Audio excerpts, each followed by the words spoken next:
ओम नमो भगवते वासुदेवाय। ओम नमो भगवते वासुदेवाय। ओम नमो भगवते वासुदेवाय। ओम नमो भगवते वासुदेवाय।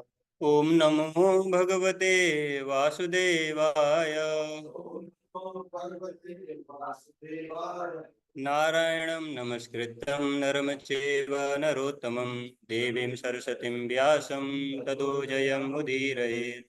नष्टप्रायेषु भद्रेषु नित्यं भागवत सेवया भगवती उत्तमश्लोके भक्तिर्भवति निष्ठकी। कृष्णाय वासुदेवाय देवकी नन्दनाय च नंदगोपकुमाराय गोविंदाय नमो नमः। आज की मॉर्निंग भगवद गीता क्लास में सभी भक्तों का हार्दिक स्वागत है। तो आज हम गीता का अध्याय नंबर 2 से श्लोक नंबर 9वां लेंगे। मतलब कल 9 और 10 में थोड़ा ज़्यादा जल्दी उसको कवर कर दिया था ना। तो केवल ट्रांसलेशन ही मान लीजिए कि वो कवर कर दिया गया था। तो 9th 10th आज कंप्लीट करेंगे उसको प्रॉपरली। 8th श्लोक हमने कल देखा ही था पूरा। तो 9वें श्लोक को रिसाइट करेंगे। संजय उवाच संजय उवाच। एवम् उक्त्वा ऋषिकेशम् ऋषिकेशं गुणाकेश परन्तप परन्तप। नायोत्स इति गोविन्दम् उक्त्वा तूष्णीं बभूवः। तूष्णीं संजय उवाच एवम् उक्त्वा ऋषिकेशम् गुडाकेशः परन्तप नायोत्स्यति गोविन्दम् उक्त्वा तूष्णीं बभूवः। संजय उवाच एवम् उक्त्वा ऋषिकेशम् गुडाकेशः परन्तप नायोत्स्य इति गोविन्दम् उक्त्वा तूष्णीं बभूवः। अनुवाद हिंदी में। संजय ने कहा, इस प्रकार कहने के बाद शत्रुओं का दमन करने वाला अर्जुन कृष्ण से बोला, हे गोविंद, मैं युद्ध नहीं करूंगा, और चुप हो गया। तात्पर्य भाई ये श्री भक्ति वेदांता स्वामी श्री प्रभुपाद जी के द्वारा श्रील प्रभुपाद जी की जय। धृतराष्ट्र को यह जानकर परम प्रसन्नता हुई होगी कि अर्जुन युद्ध ना करके युद्ध भूमि छोड़कर भिक्षाटन करने जा रहा है।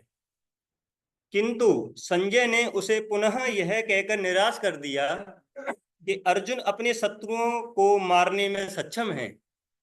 परंतप यद्यपि कुछ समय के लिए अर्जुन अपने पारिवारिक स्नेह के प्रति मिथ्या शोक से अभिभूत था, किंतु उसने शिष्य रूप में अपने गुरु श्री कृष्ण की शरण ग्रहण कर ली। इससे सूचित होता है कि शीघ्र ही वह इस शोक से निवृत्त हो जाएगा और आत्म साक्षात्कार या कृष्ण भावनामृत के पूर्ण ज्ञान से प्रकाशित होकर पुनः युद्ध करेगा। इस तरह धृतराष्ट्र का हर्ष भंग हो जाएगा।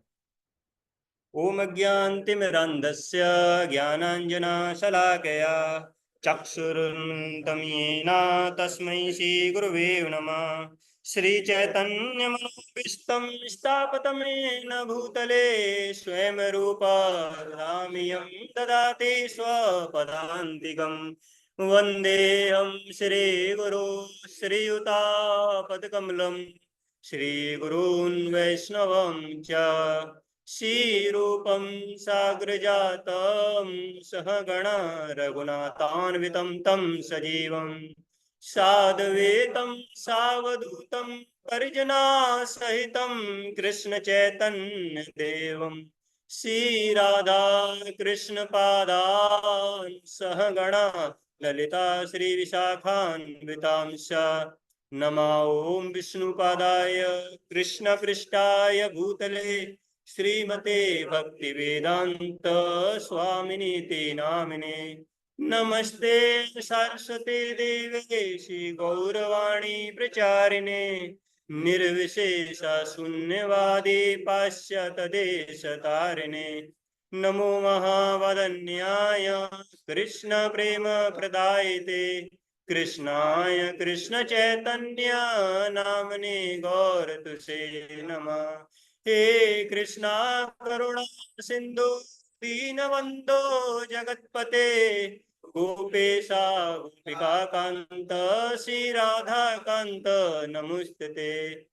तप्त कांचन गौरांगी श्री राधे वृंदावनेश्वरी वृषभानुसुते देवी प्रणमामि हरिप्रिये। वाञ्छाकल्पतरुभ्यश्च कृपा सिन्धुवेव च पतितानां पावनेभ्यो वैष्णवेभ्यो नमो नमः। जय श्री कृष्ण चैतन्य प्रभु नित्यानंद श्री अद्वैत गदाधर शिवासादि गौर भक्त वृंद। हरे कृष्णा कृष्णा कृष्णा हरे हरे हरे राम राम राम हरे हरे।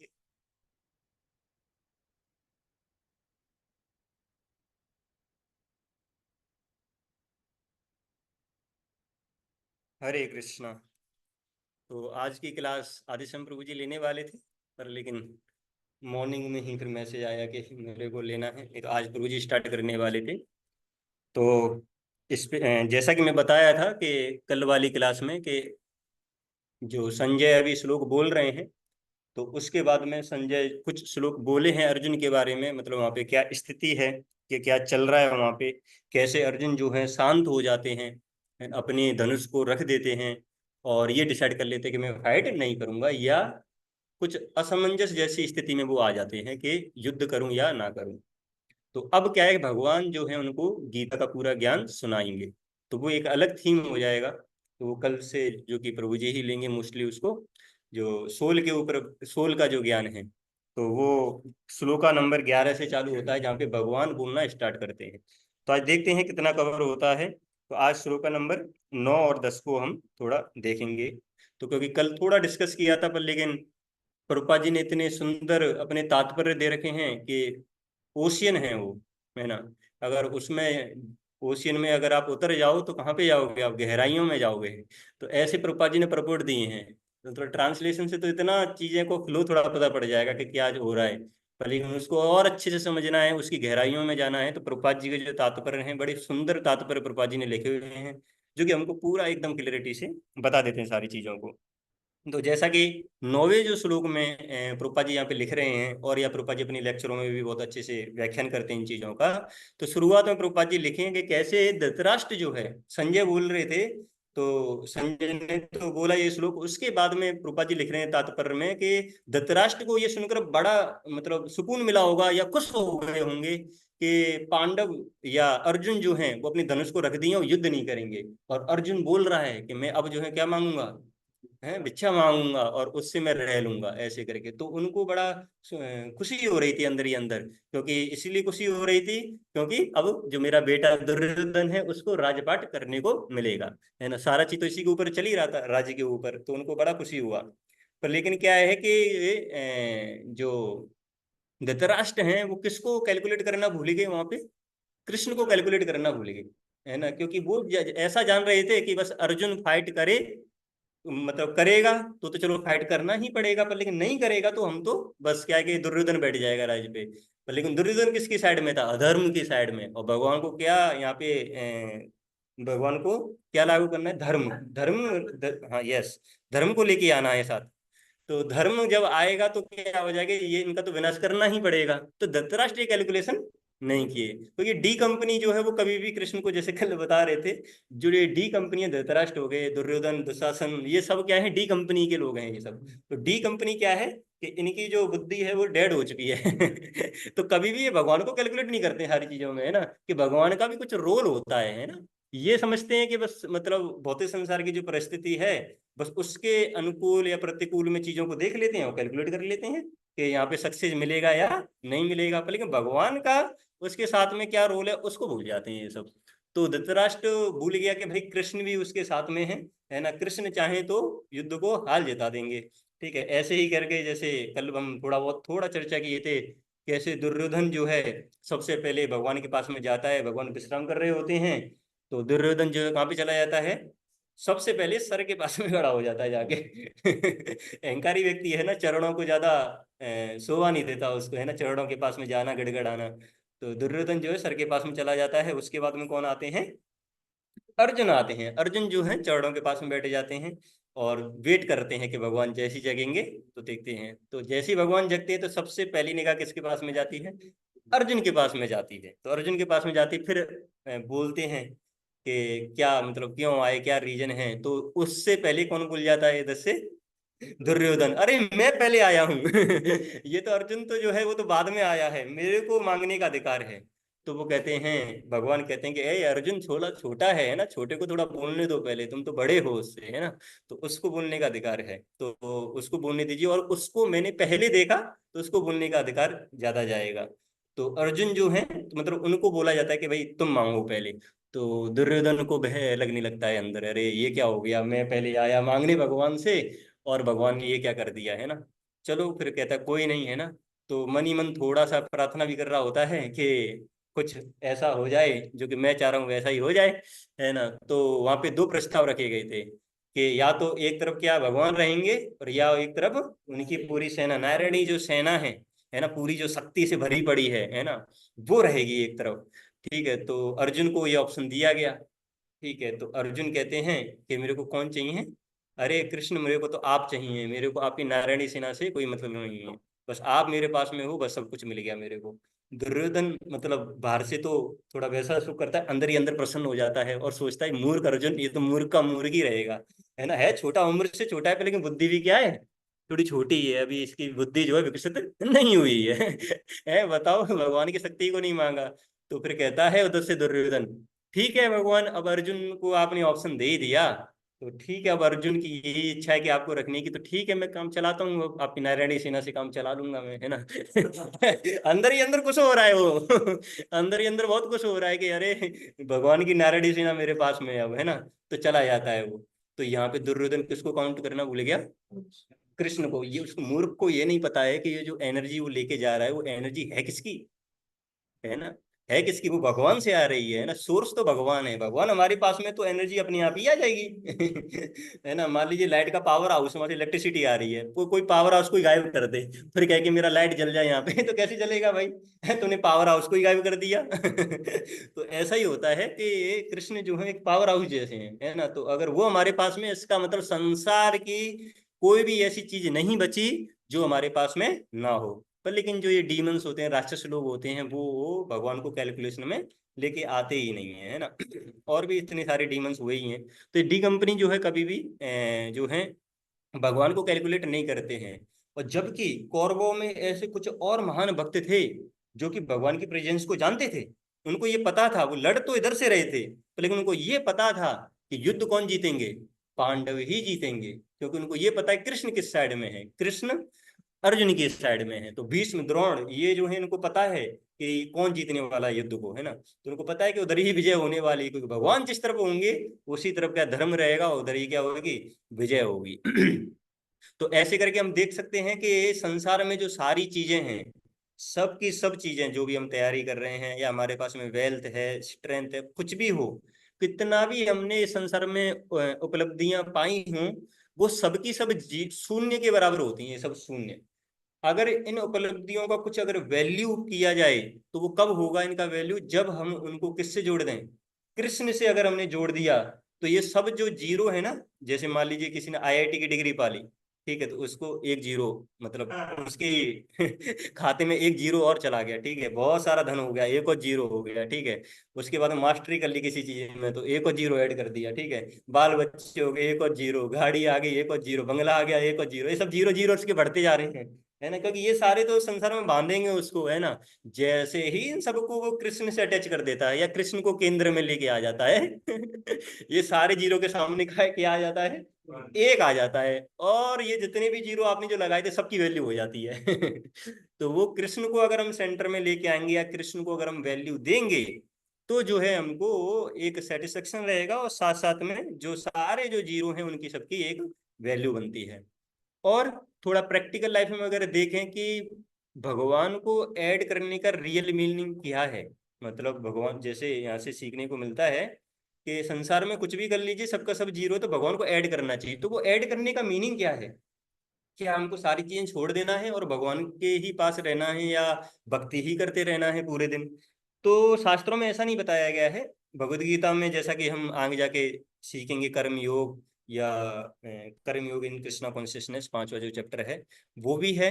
तो उन सब में हमको सीखने को मिलता है कि कैसे जो भी संसार में हम चीज कर रहे हैं बस भगवान से उसको कनेक्ट करना है। फॉर एग्जाम्पल, अगर स्टूडेंट अपना स्टडी कर रहा है, तो उसके लिए जो स्टडी करना है वो इम्पोर्टेंट तो है ही, वो करना भी, उसका कर्तव्य भी है वो पर लेकिन अगर वही बच्चा केवल ये कहे कि केवल केवल मैं स्टडी करूंगा और भगवान को साइड में हटा दूंगा, तो वहीं पे गलत हो जाता है फिर वो। क्योंकि उसको फिर ये लगने लगता है कि जो सारी चीजें होती है मेरे अपने बलबूते पे होती हैं सब, कि हम चाहेंगे अगर एंडेवर करेंगे तो रिजल्ट आएगा, अगर एंडेवर नहीं करेंगे तो रिजल्ट नहीं आएगा। अगर ऐसा ही होता कि एंडेवर करने से अगर रिजल्ट आ जाता, प्रयास करने से हमको रिजल्ट मिल जाता, परिणाम मिल जाते, तो फिर आईआईटी में इतने सारे बच्चे तैयारी कर रहे होते, सबकी फर्स्ट रैंक आ जानी चाहिए। क्योंकि जनरली देखेंगे कि 500 के अंडर में जो रैंक आती हैं, तो उसमें जो बच्चे हैं बहुत मेहनत करते हैं उसमें, तो सबकी रैंक 1 क्यों नहीं आ जाती है ना? या इतने सारे 10 लाख बच्चे उस एग्जाम में अपीयर होते हैं, तो क्यों सबकी रैंक 1 नहीं आती या सेलेक्ट नहीं होते हैं? क्योंकि वो एंडेवर तो डाल रहे हैं अपना। तो इसका मतलब कुछ ऐसी भी चीजें हैं जो अपनी कैपेबिलिटी के बाहर होती हैं, अपने प्रयास के क्या होती हैं, बाहर। क्योंकि गीता में बताया गया है किसी भी एक्टिविटी का जो परिणाम होता है वो 5 चीजों के ऊपर डिपेंड करता है, जो कि बाद में सीखेंगे वो सारी चीजें कैसे। एक तो हमारा खुद का एंडेवर तो है ही, और लेकिन साथ साथ में क्या सुपर सोल का एक रोल रहता है, भगवान का रोल रहता है उसमें। दूसरा वो प्लेस जो है उसका एक रोल रहता है, टाइम का रोल रहता है, 5वां एक और रहता है रीजन, है बॉडी। हाँ, तो ऐसे करके क्या है कि इन सब का एक रोल रहता है, जो कि जिसको नहीं पता रहता है तो वो क्या समझता है कि मेरे एंडेवर से ही सारी चीजें होने वाली। इसलिए अगर हमको भगवान को ऐड करना है, इसका मतलब क्या है कि जो स्टडी वो मूर्ख बालक कर रहा है 16 घंटा 18 घंटा, उसको जो लग रहा है कि मेरा सिलेक्शन इसी से होगा, उसको क्या करना चाहिए, उसको थोड़ा जो है जैसे 10 घंटा 12 घंटा पढ़ाई के बाद में थोड़ा जो समय किसके लिए निकालना चाहिए, भगवान के लिए निकालना चाहिए। क्योंकि उन्हीं की अगर कृपा होगी तो वो अगर 10 घंटे भी पढ़ेगा तो उससे भी उसका रिजल्ट आ जाएगा, निकल जाएगा। क्योंकि ऐसा देखा गया कि ऐसा नहीं कि जो बच्चे ज्यादा पढ़ते हैं उनका परिणाम आ जाता है ना। तो इसलिए क्या है कि भगवान को ऐड करके रहना चाहिए, रखना चाहिए हमको। तो ये तो स्टूडेंट की लाइफ हो गई। ऐसी अगर हम जॉब भी कर रहे हैं, तो कुछ व्यक्ति होते हैं वो ये सोचते हैं कि अभी मैं 16 घंटा कमाऊंगा तो ज्यादा पैसा आ जाएगा। अरे वो ज्यादा पैसा के चक्कर में अपनी हेल्थ को क्या कर लेते हैं, खराब कर लेते हैं, शरीर को, स्वास्थ्य बिगड़ जाएगा उनका। और बाद में क्या होगा, स्वास्थ्य जब बिगड़ जाएगा तो जितना वो कमाते हैं ज्यादा, उतना किस में निकल जाता है डॉक्टर के पास में दे के आ जाते हैं उतना। मान लीजिए कोई 12 घंटा काम कर रहा है, 40,000 रुपये उसको मिल रहा है, ठीक है। अब 16 घंटा करेगा तो कंपनी दे रही है 50,000 रुपये। अब कर रहा है, ज्यादा मिल रहा है मेरे को, करता रहेगा करता रहेगा। 4 महीने किया, 4 महीने में उसका 10,000 रुपये ज्यादा मिल रहा है, तो कितना हो गया, 40,000 हो गया। तो लेकिन 4 महीने में इतना एक्सटेंड किया है भग भग के कि उसका स्वास्थ्य बेकार होगा और जाएगा किसके पास, डॉक्टर के पास में, और 40 की जगह 80 दे के आएगा उसको।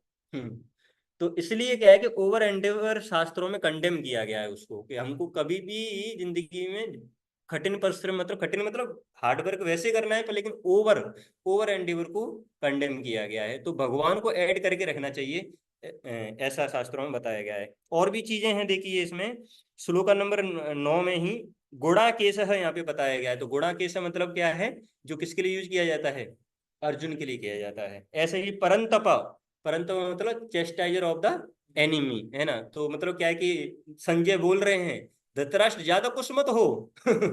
अभी अर्जुन जो है अभी युद्ध करेगा वो। बस भगवान बोलने वाले हैं, भगवान रेडी हैं, बस गीता का ज्ञान बोलने ही वाले हैं उसको, फिर क्या करेगा वो फाइट करेगा ही, क्योंकि अर्जुन कौन है, क्षत्रिय है। ठीक है, और क्या यूज किया गया इसमें, ऋषिकेशम। ऋषिकेशम किसके लिए वर्ड यूज किया गया, ये भगवान के लिए, क्योंकि वो क्या है, मास्टर ऑफ द सेंसेस। तो ऐसे करके क्या है कि यहाँ पे दो तीन मीनिंग का, दो तीन वर्ड्स हैं उनका ये मीनिंग निकलता है। और उसके बाद में आगे बढ़ने से पहले हमको ये भी यहाँ पे सीखने को मिलता है कि अभी तक अर्जुन जो तर्क दे रहे हैं, तो वो तो एक कंपैशन है उनके अंदर, है तो वैष्णवी ही। तो अर्जुन को भगवत गीता भगवान ने सुनाई, तो उसका कुछ रीजन है। मतलब गीता भी, गीता का जो ज्ञान है वो सबको नहीं मिल पाता है। इस संसार में इतने कितने सारे लोग हैं जिनको गीता का ज्ञान नहीं मिल रहा है ना। कुछ ही फॉर्चुनेट लोग होते हैं जिनको गीता का ज्ञान मिल जाता है। तो ऐसा अर्जुन में क्या था, तो हमने देखा बीच बीच में हमको काफी ये चीजें देखने को मिलती हैं कि अर्जुन के अंदर कुछ ऐसी क्वालिटीज हैं जिससे कि उसको क्या मिल रहा है, गीता का ज्ञान सुनने को मिल रहा है। और अर्जुन की वजह से हम सबको भी गीता का ज्ञान सुनने को मिल जाता है। तो ऐसा वो क्या क्वालिटीज है, तो ऐसा ही जैसे बताया गया था पहले चैप्टर में, अर्जुन के अंदर क्वालिटी है सम और दम। मतलब ये क्वालिटीज होती हैं जिसका माइंड और सेंसेस के ऊपर क्या होता है, फुल कंट्रोल होता है। जिसका माइंड और सेंस के ऊपर फुल कंट्रोल होता है, तो वो क्या इस ज्ञान को ज्यादा समझ पाएगा, है ना। अदरवाइज जिसका सेंसेस भी कंट्रोल नहीं है तो क्या समझेगा फिर वो ज्ञान को ज्यादा। ऐसे ही एक और यूज किया उपरति। मतलब क्या है कि जो एंजॉयमेंट जो होता है इस संसार का, उसमें क्या है कि उसको इनडिफरेंस रहता है। इनडिफरेंस इन द सेंस, उसको राज्य मिल जाए या ना मिले, पर लेकिन उसको क्या है, उससे कोई फर्क नहीं पड़ता है। तो अर्जुन की ये क्वालिटी भी हमको देखने को मिलती है बीच में, क्योंकि ये वो बोलते हैं ना, हे भगवान मेरे को राज्य मिल भी जाएगा तो मैं क्या करूंगा इस राज्य का, मेरे को नहीं भोगना है ना। अगर मेरे क्या है कि ये भीष्म पितामह जो हैं, है ना, मेरे गुरु जो हैं द्रोणाचार्य, इनकी हत्या करके मेरे को राज्य मिलेगा तो उस राज्य का क्या फायदा, मेरे को इस राज्य पाठ से कोई लगाव नहीं है, मैं तो भिक्षा मांग के रह लूंगा। तो इससे अर्जुन का क्या क्वालिटी यहाँ से निकल के आता है कि उसको इस संसार के एंजॉयमेंट से ज्यादा प्रभाव नहीं पड़ता है। तो वो व्यक्ति जिसको इन एंजॉयमेंट, संसार के जो ऑपुलेंसेज हैं, एंजॉयमेंट से जो दूर रहता है थोड़ा, उसको गीता का ज्ञान दिया जा सकता है। या ऐसा कह लीजिए कि अर्जुन उनसे दूर थे, इसलिए भगवान ने उनको सेलेक्ट किया गीता का ज्ञान देने के लिए। तितिस्व मतलब टॉलरेट जो करते हैं डुअलिटीज को, तो इसको भी देखा गया कि कैसे अर्जुन जो है बैग करने के लिए रेडी हो गए। इस संसार में कोई भी क्षत्रिय है अगर ऑपुलेंस किसी के पास में है, तो ज्यादातर ऐसा नहीं देखा जाएगा कि वो जाके भिक्षा मांग ले, बहुत करे चाहिए उसके लिए।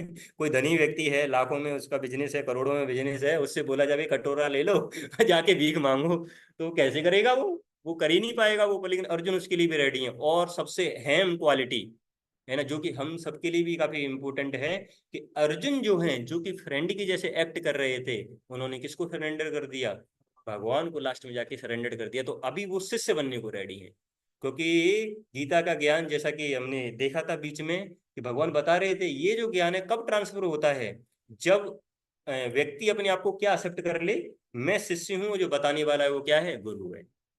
अगर ऐसा रिलेशनशिप अगर हमने रखा है, तो फिर जाके वो जो नॉलेज है हमको ट्रांसफर होगा, नहीं तो अदरवाइज नहीं होगा। तो जब अर्जुन जो है इतना कन्फ्यूज हो जाते हैं, कन्फ्यूजन्स के बाद में फिर भगवान देखते हैं, है ना, कि अर्जुन जो है थोड़ा सा क्या है, विचलित हो गया है, धनुष रख दिया है ना। और अभी तक जो फ्रेंडली लेवल पे एक्ट कर रहा था, दोस्त की जैसे जो एक्ट कर रहा था, अभी उसने क्या कर दिया है, मेरे को सरेंडर कर दिया है। ये देखते हुए भगवान थोड़ा प्रसन्न हो जाते हैं, खुश हो जाते हैं। ठीक है, तो भगवान जो है उनको किसी परिस्थिति का इतना इफेक्ट नहीं आता है। जैसे अर्जुन की जिंदगी में कुछ परिस्थिति ऐसी बनी कि उनको कुछ क्या करना पड़ा, मतलब कंफ्यूज हो गए, माइंड जो है परप्लेक्स्ड हो गया, है ना, तो युद्ध भी नहीं कर पा रहे थे। तो ऐसा परिस्थिति अर्जुन की लाइफ में बना। तो लेकिन ऐसा जो है भगवान के साथ में नहीं होता है कभी भी। भगवान जो है पहले भी रेडी थे, और अभी भी क्या है, जब अर्जुन को देखा तो खुश हो रहे हैं। वो भी कहाँ पे खुश हो रहे हैं, युद्ध भूमि में। युद्ध भूमि एक ऐसी भूमि है जहाँ पे कभी भी वार छिड़ जाएगा तो आपकी डेथ भी हो सकती है। पर लेकिन वहां पे भगवान क्या है, फियरलेस है। क्योंकि जैसा कि कल हम थोड़ा चर्चा किए थे कि इस संसार में वही व्यक्ति फियरलेस हो सकता है कि जिसने भगवान का आश्रय ले रखा हो।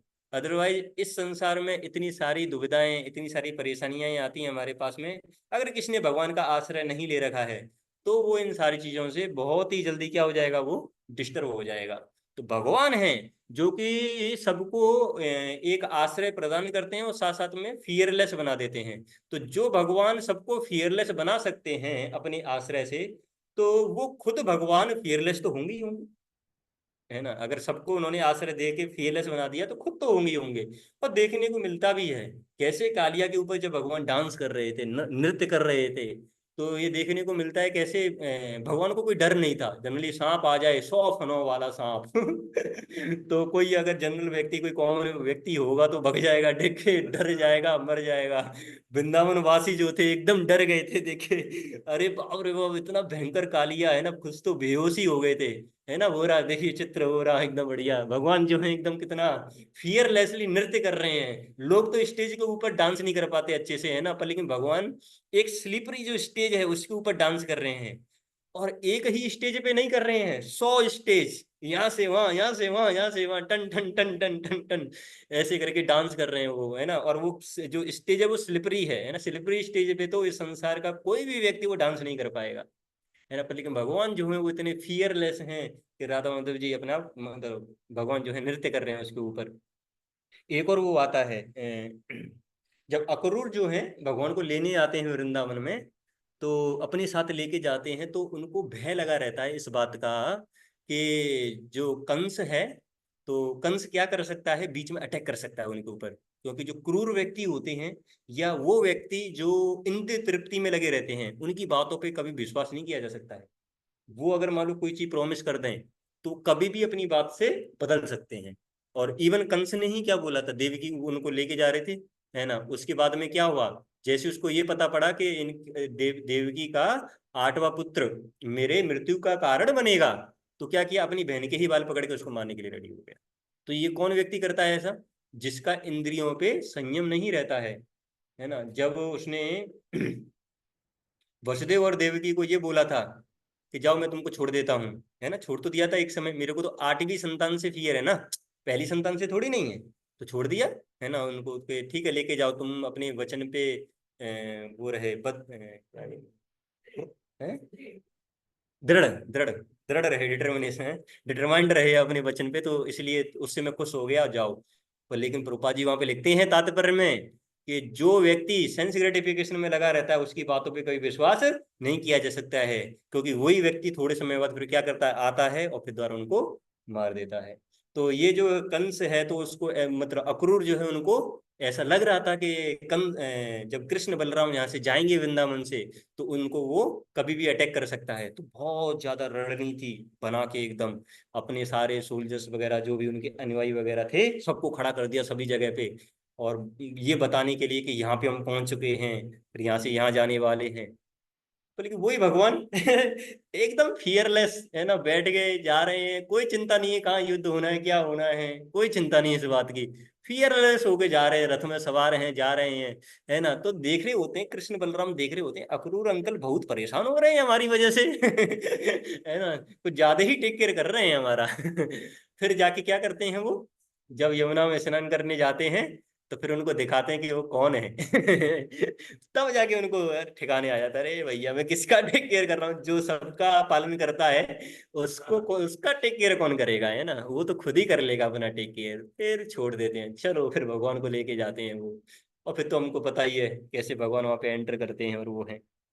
तो ये है कि भगवान जो है वो फियरलेस हैं, और या जो भक्त भगवान का आश्रय ले लेते हैं वो भी क्या बन जाते हैं, फियरलेस बन जाते हैं। अच्छा, भगवान को भी क्या होता है, फियर होता है, ऐसा नहीं भगवान को फियर नहीं होता है, पर लेकिन एक स्पेशल केस में होता है कब होता है, अपने भक्तों के लिए उनको फियर जरूर हो जाता है। कैसे फियर हो जाता है उनको, कि अगर देखा जाए महाभारत के युद्ध, महाभारत का जब युद्ध चल रहा था, तो पांडव कुछ ऐसा किया करते थे, या जैसे मान लीजिए भीष्म ने प्रतिज्ञा ले ली पूरी कि कल ये पांडवों में से कोई नहीं बचेगा।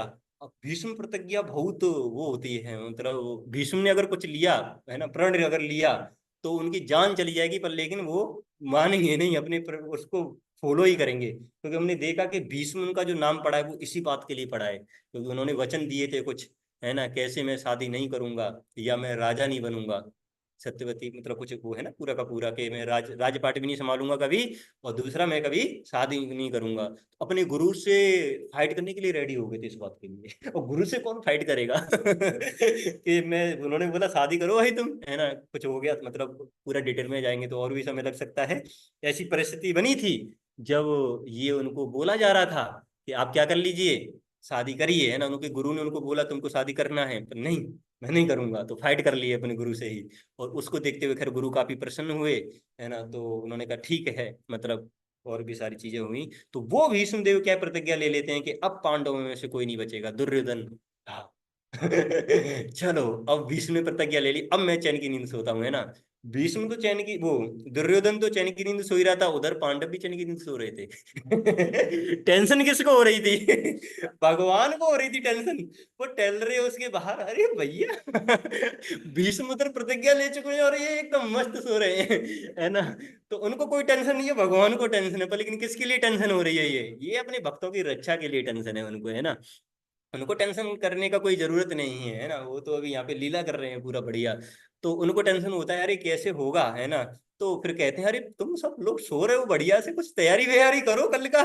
मैं तो कोई वो भी अस्त्र शस्त्र उठाने नहीं वाला हूँ, है ना, तुमको ही फाइट करना है, कल भीष्म होंगे सामने, है ना। वो कह रहे भगवान आपने ही युद्ध छिड़वाया, हम तो वैसे ही नहीं चाह रहे थे। संभालो आप ही, आप ही संभालो युद्ध को, है ना, पहले तो छिड़वा दिए, अब क्या है, हमको थोड़ा सोने दीजिए, है ना। तो भगवान को इस जगह थोड़ा टेंशन लेना पड़ा, है ना। जब अर्जुन बोल के आ जाते हैं जयद्रथ को, जयद्रथ, है ना, मैं प्रतिज्ञा लेता हूं कि कल के युद्ध में या अगर तू नहीं मरा तो मैं अग्नि में प्रवेश कर जाऊंगा। ठीक है। ये बोल के तो आ गए, उसके बाद हम फिर भूल गए इधर शाम को, कुछ नहीं पता है कि क्या होने वाला है। फिर भगवान यार तुमने यार प्रतिज्ञा लेके कुछ करो तो सही। तुमको ही तो युद्ध करना है। तो हमको ये देखने को मिलता है महाभारत में भी कि कैसे भगवान जो है कभी भी अगर एंजाइटी में अगर आए तो वो केवल और केवल किसके लिए आते हैं? अपने भक्तों की रक्षा के लिए आते हैं, है ना, भगवान की प्रोटेक्शन के लिए। क्योंकि जिसने भगवान का आश्रय ले रखा है तो भगवान हमेशा उनकी क्या करेंगे? रक्षा करेंगे। जैसे सामने ही दिख रहा है हमको कैसे सारे ब्रजवासी जो हैं, कैसे इंद्र जो है इतना बरसात किए, उसके बाद में सब ब्रजवासी जो है भगवान का शेल्टर लिए, भगवान ने गोवर्धन पर्वत उठा दिया एकदम वहां पे। सबको शेल्टर दिया। तो वो भगवान, ये जो भगवान है वो सबको शेल्टर दे सकते हैं। आचार्यों की लाइफों से भी हमको सीखने को काफी मिलता है, कैसे हमारे जो आचार्य हैं हमको सिखलाते हैं अपने एग्जाम्पल से कि कभी भी कोई भी परिस्थिति ऐसी आती है तो हमें हमें भगवान का आश्रय कभी नहीं छोड़ना चाहिए। कैसे प्रभुपाद जी एक बार इंडिया में शायद उस समय इधर होम टाउन उनका प्रभु जी उधर कलकत्ता, कलकत्ता में जब बमबारी चल रहा था तो बम वगैरह गिराए जा रहे थे, है ना, सायरन वगैरह बज रहे थे सब जगह से, ये बम कभी इधर पड़ रहा है उधर पड़ रहा है। तो ऐसा कभी भी हो सकता था कि उनके घर के ऊपर ही बम पड़ जाए, तो पूरा कलकत्ता खाली हो गया था, है ना। पर लेकिन प्रभुपाद जी नहीं जा रहे थे, प्रभुपाद जी कह रहे थे अरे भगवान बचाएंगे, है ना, भगवान की इच्छा होगी धाम बुला लेंगे, नहीं तो यहाँ पे सेवा करेंगे, है ना। तो क्या कर रहे होते हैं प्रभुपाद जी वहां पे? कचौड़ी बना रहे होते हैं। अरे मैं तो भगवान के लिए कचौड़ी बना रहा हूँ, है ना, भगवान की सेवा करते हुए मर जाएंगे तो कोई दिक्कत नहीं है। अब प्रभुपाद जी एकदम बढ़िया से कचौड़ी बनाते हैं, फूली फूली कचौड़ी, और उसके बाद में भगवान के पास में जाके भोग लगाते हैं और फिर प्रसाद लेते हैं। कोई भय नहीं है, क्योंकि किसके ऊपर अपनी रस्सी सौंप रखी है? भगवान के ऊपर सौंप रखी है। इसलिए तो इतना उनके अंदर क्रेज था कि 70 की उम्र पे वो रेडी थे कि एक कार्गो शिप से जाने के लिए, और भगवान ने रक्षा किया जैसा कि हमको पता है। कैसे प्रभुपाद जी को 2 हार्ट अटैक बोट में ही आ गए, और तीसरा आता तो प्रभुपाद जी कह रहे थे मेरी जो डेथ है सुनिश्चित थी, पर लेकिन भगवान आके उनको बचाते हैं, दर्शन देते हैं, है ना। तो ऐसे करके ये जो ग्रेट आचार्य हैं हमारे, उनकी लाइफ लाइफ से उनको सीखने को मिलता है।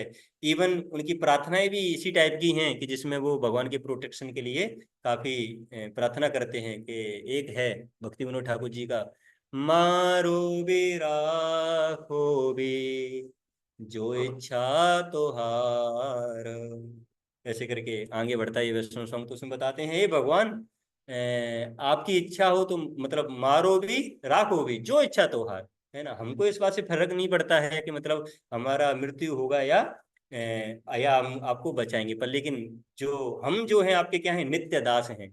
अगर जिसने अगर इस टाइप से वर्ड्स बोल दिए भगवान को, तो वो भगवान तो उस भक्त का प्रोटेक्शन तो जरूरी ही करेंगे, प्रोटेक्शन जरूर देंगे ही। तो देखने को मिलता है कितनी बार भक्त जो हैं इतने संकट में आ जाते हैं, पर लेकिन भगवान उनको हमेशा हम बचाते हैं। तो थोड़ा यहाँ से भी सीखने को और भी मिल सकता है कि कैसे कभी कभी हमारा जैसे हेल्थ स्वास्थ्य वगैरह बिगड़ जाता है या चीज़ें हमारे हिसाब से नहीं चलती हैं, तो उस समय पे थोड़ा सा हमको संयम रखना चाहिए कि भगवान पे भरोसा रखना चाहिए। स्पिरिचुअल लाइफ जो होती है उस पर ज़्यादा कॉम्प्रोमाइज नहीं करना चाहिए क्योंकि ये जो हेल्थ की प्रॉब्लम है, जॉब का प्रॉब्लम है, वो क्या है, टेम्परेरी है ना। हेल्थ ऐसा भी नहीं है कि हमें हमेशा हमारा सही रहेगा। बहुत सारी प्रॉब्लम्स आती हैं जिंदगी में, हेल्थ की आ गई, फैमिली की प्रॉब्लम्स आ गई, तो क्या कि हम क्या करते हैं कि कृष्णा कॉन्शियसनेस को क्या कर देते हैं थोड़ा सा साइड कर देते हैं और उस प्रॉब्लम को सॉल्व करने में लग जाते हैं। प्रॉब्लम को सॉल्व करना बुरा नहीं है, पर लेकिन भगवान को साइड रखना ये दिक्कत है। तो भगवान को साइड नहीं रखना है, भगवान को भी रखना है और साथ साथ में अपनी जो समस्या उसको भी सॉल्व करना है। तो ट्रांसेंडेंटल नहीं बन जाना है, क्योंकि हम इतने प्योर लेवल पे नहीं है। तो हेल्थ का भी टेक केयर करना और फैमिली का भी टेक केयर करना, सबका टेक केयर करना, साथ साथ में भगवान की भक्ति भी करना, क्योंकि ये भगवान की भक्ति में अड़चन नहीं बननी चाहिए। तो ऐसा भगवान वहाँ पे बताते हैं ये सारी चीज़ों में। तो देखते हैं जो 10वां जो श्लोक है उसमें प्रभुपाद जी क्या बता रहे हैं कि जैसे talk was going on between intimate friends namely Rishikesh and Gunakesh. तो इसमें कनेक्शन क्या है, जैसे 9वां श्लोक में हमने देखा कि अर्जुन जो है थोड़ा शांत हो जाते हैं, भगवान स्माइल करते हैं। अब भगवान क्या करते हैं, जो अर्जुन इतने संकट में था तो अब वहां से उनको बोलना चालू करते हैं। तो उनको जैसा कि अभी हमने डिस्कस किया कि भगवान जो है गीता का ज्ञान अर्जुन को देने के लिए क्यों रेडी थे, क्योंकि अभी अर्जुन जो है क्या एक्सेप्ट कर लिए हैं, भगवान को अपना गुरु मान लिए हैं और अपने आप को शिष्य मान लिए हैं। तो when we take this position, है ना, कि we are the we I am the disciple, है ना, या कि शिष्य का जो स्थान जब हम ले लेते हैं, तब जाके वो ब्लेसिंग मिलती है, तब जाके गुरु हमको बताते हैं कि, क्योंकि भगवद गीता में उसके बारे में भी बताया जाता है कि कब हमको ज्ञान मिल सकता है। कौन सा श्लोक है वो, नंबर नहीं याद है हमको। तद विद्धि बड़े पाते न परिप्रश्न सेवया उपदेशंति ते ज्ञानम ज्ञानी न तत्व दर्शन। तो उसमें बताते हैं कि गुरु को अगर अप्रोच कर रहे हो तो आर्गुमेंट मूड में नहीं किया जाता है, जो कि अर्जुन अभी तक करते आ रहे थे। इतने सारे तर्क दिए भगवान को उन्होंने, है ना, तो भगवान भी नहीं बोल रहे थे वो कह रहे तर्क दे रहे तो भाई देते रहो। जनरली तो ये देखा जाता भाई, अगर सामने वाले व्यक्ति तर्क दे रहा है, जैसे हमको इतने बहुत सारे लोग मिलते हैं, तर्क देते रहेंगे, है ना, सुनेंगे नहीं हम क्या बोल रहे हैं, बस तर्क, ये वो है ना, हम यहाँ से बताते हैं वो उधर से बताते हैं। तो अपने आप को थोड़ा शांत कर लेना चाहिए उस समय पे, क्योंकि वो व्यक्ति क्या है, रिसीविंग मूड में नहीं है। जब व्यक्ति सबमिसिव मूड में नहीं होता तो वो नहीं सीख पाएगा, आप कितना भी उसको प्रचार कर दो, वो अपनी ही चलाएगा वो। अगर वो ये थोड़ा एक्सेप्ट कर ले कि हाँ भाई थोड़ा हमको सुने, उसके तर्क हैं कोई दिक्कत नहीं है, पर लेकिन जब हम बोल रहे हो तो थोड़ा उसको सुने, बीच में ना काटे बीच में काटेगा तो फिर किसी का तो मन भी नहीं करेगा बोलने का। और अगर आप फिर भी बोलते हो, है ना, कभी कभी हम ये समझ लेते नहीं इसको तो तारना ही है भाई है ना, ये कैसे बच जाएगा, प्रभुपाद जी की इतनी फिलॉसफी बड़ी है ना, तार के रहेंगे ही। अरे प्रभुपाद जी की तो फिलॉसफी बड़ी है, पर लेकिन अगर किसी का गिलास पहले ही से भरा है तो उसमें और पानी कैसे डाल दोगे गिलास खाली होना चाहिए ना, तभी तो डाल पाओगे पानी। तो पहले वो व्यक्ति ये तो समझे उसको थोड़ा चीज इस नॉलेज की जरूरत है, उसको ये ही फील नहीं हो रहा है कि मेरे को नॉलेज की जरूरत है तो क्या देंगे। तो जो अर्जुन है इतने सारे तर्क यहाँ पे जो दे रहे थे, तो इसलिए भगवान नहीं बोल रहे थे, क्योंकि हम देखेंगे कि पहला जो श्लोक है वो कौन बोले, संजय बोले। संजय क्या बोले थे कि अर्जुन का ये कंपैशन देके भगवान बोलना चालू करेंगे। तो भगवान ने फिर बोलना चालू किया। दूसरे श्लोक में भगवान बोले थे, क्या बोले थे, हे अर्जुन ये तुमको शोभा नहीं देता है, ये तुम क्या कर रहे हो भाई, है तुम क्षत्रिय हो, क्षत्रिय धर्म का पालन करो, युद्ध करो, है ना, तुम क्या कर रहे हो, ये बच्चों की तरह से विलाप कर रहे हो यहाँ पे, है ना, युद्ध भूमि में आ गए, अब जाके कह रहे हो मैं युद्ध नहीं करूंगा। ऐसे भगवान 2-3 श्लोक और बोले, पर लेकिन उसके बाद में फिर अर्जुन फिर दोबारा बोलने लगे कहने लगे ये भगवान तुम किसके लिए युद्ध के लिए बोल रहे हो, ये तो मेरे गुरुजन है ना, पितामह है, इनके साथ में कौन युद्ध करता है, बड़ों के साथ में कोई युद्ध करता है क्या, है। फिर कहते हैं कि आपने कभी युद्ध किया क्या कि अपने पिताजी के साथ में युद्ध किया हो, अपने गुरु के साथ में युद्ध किया हो, कहीं मारा नहीं तो मेरे को बोल रहे हो युद्ध करने को, ऐसे करके और तर्क दे दिए। तो फिर क्या है कि ऐसे ऐसे तर्क चलता रहेगा तो भगवान फिर शांत हो जाते हैं। जब 7वें श्लोक में अर्जुन ने ये बोला, हे भगवान अब मैं क्या हो गया हूँ, कंफ्यूज हो गया हूँ, अब मैं आपका शिष्य बनता हूँ। यहां से जो ये वार्तालाप अब होगा, अब वो थोड़ा सीरियस होगा।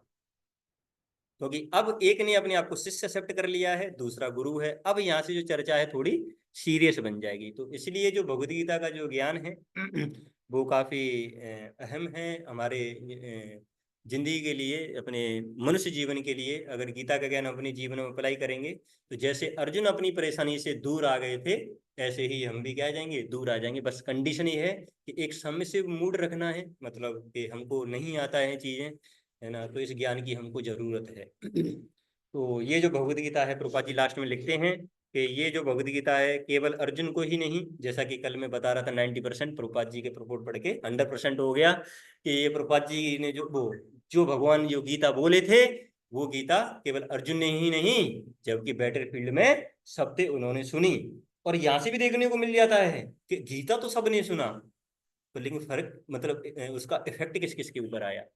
तो जो ऋषि मूड में था तो वही तो ले पाया, जिसने अपने आप को शिष्य एक्सेप्ट कर लिया था भगवान का, वो लड़ा, है ना। और जो मतलब नहीं कर पाया तो वो क्या थे, भगवान के विपरीत ही लड़ रहे थे सबके सब, है ना। सुना तो सब नहीं था।